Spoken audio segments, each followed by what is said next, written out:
В город на Неве приехала якутская фотовыставка. На открытие экспозиции, которая состоялась в здании Союза работников культуры, побывала наш корреспондент Айсена Бурнашова.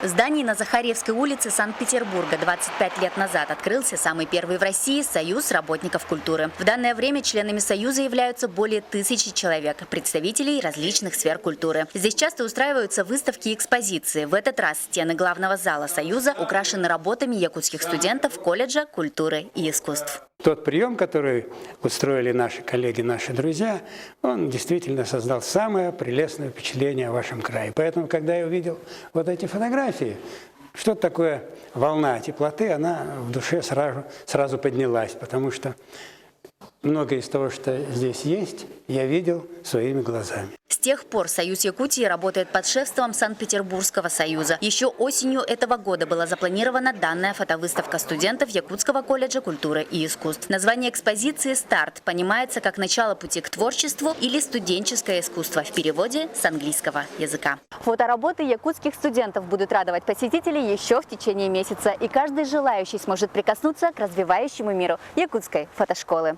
Айсена Бурнашова, Егор Максимов, Лидия Андросова, НВК «Саха», Санкт-Петербург.